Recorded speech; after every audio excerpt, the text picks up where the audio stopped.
An American History of the Episcopal Church. Adaptations in Episcopal Theology During Social Reform by Scott Gold, Theology 352, February 24th, 2012. To avoid an expansive British history on Christianity, we will start with England's descent from the Roman Catholic Church. Under the rule of Henry VIII, the Church of England was formed out of a need for the king to unchain his authority from under the British bishops of the Roman Catholic Church. Henry looked to have his marriage annulled. When the Pope refused to grant the king's demands, this began the quest to rid the kingdom of the Catholic rule.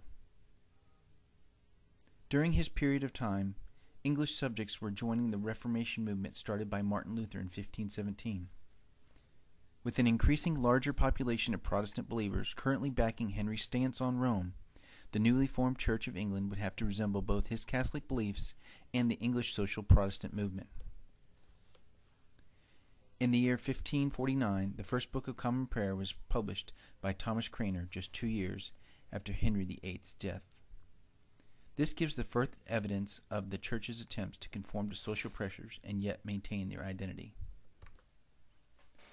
An American beginning. Although the British had been in America starting as early as 1497, the first recorded Protestant services were not held until 1578 at Hudson Bay by Richard Haddock. The leader of this first church service writes a disclosure on Western planting.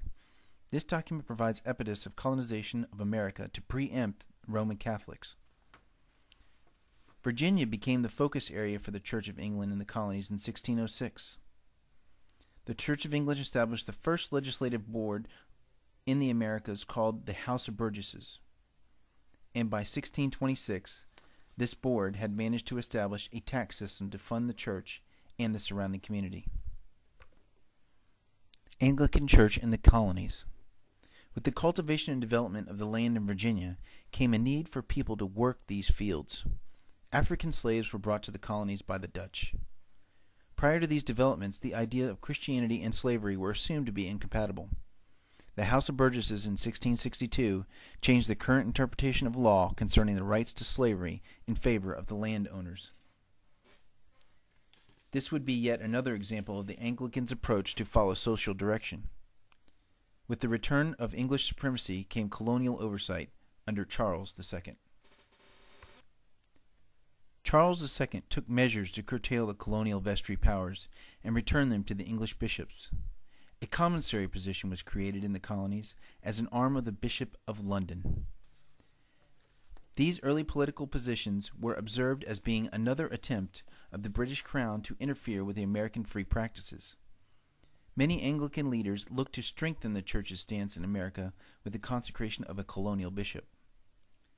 But the Anglican vestry in America and the South clearly objected to an English bishop for fear of being displaced to their current positions in the vestry. The English saw the turmoil that would ensue in the placement of a bishop and decided to halt this endeavor. Revolutionary War. The largest developments in the Anglican Church during the late 18th century dealt with the placement of an American bishop. Aside from colonial and British quarrels, the internal structure of the church was becoming divided along the lines of the Loyalists and the Patriots. The Anglican Loyalist views dealt with the oath they had taken to support the king and the Church of England. The weaker Anglican territories tended to be the Loyalists.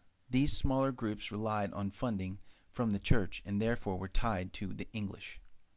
The Patriots within the Anglican Church usually were tied to the beliefs of their vestry and laity of the church. This was yet another example of conformity in church practice towards social acceptance.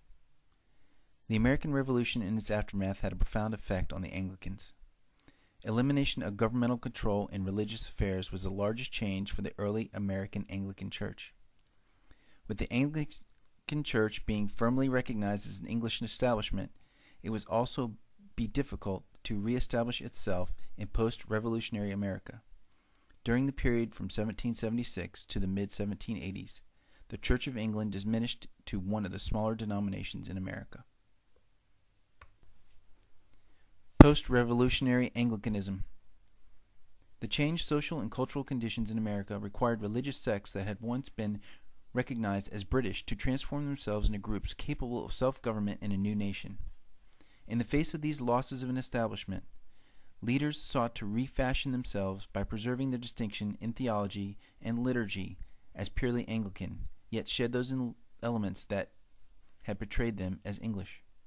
In 1782, William White, rector of the Christ Church, Philadelphia, writes, "The case of the Episcopal Church in the United States considered," suggesting clearly that laity and clergy elect some bishops and not bother about apostolic succession as of yet.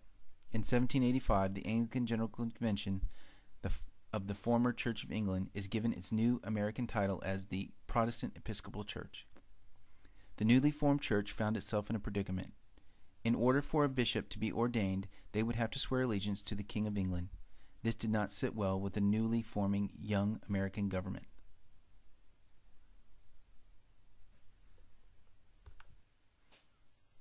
An American bishop. Finally, in 1784, it was not going to be the English but the Scottish who would consecrate America's first bishop, Samuel Seabury. Anglican evangelicals.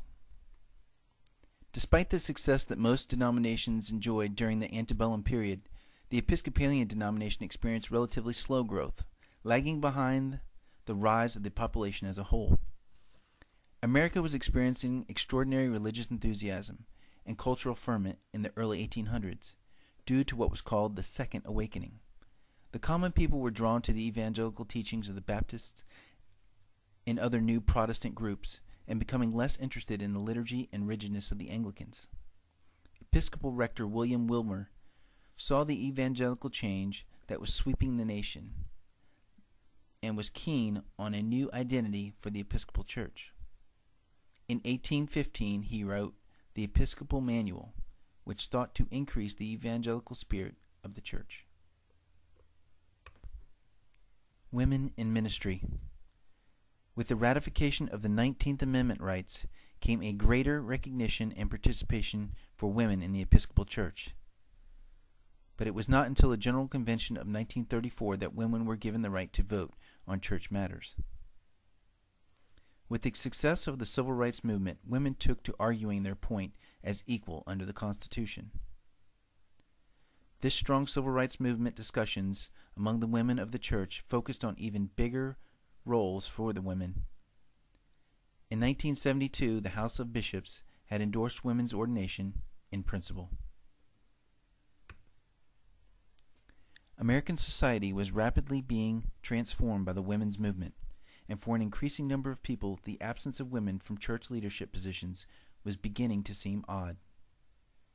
As the last measure of women's fight for equality in the church, Barbara C. Harris was ordained bishop in February of 1989. Theological changes in the Episcopal Church.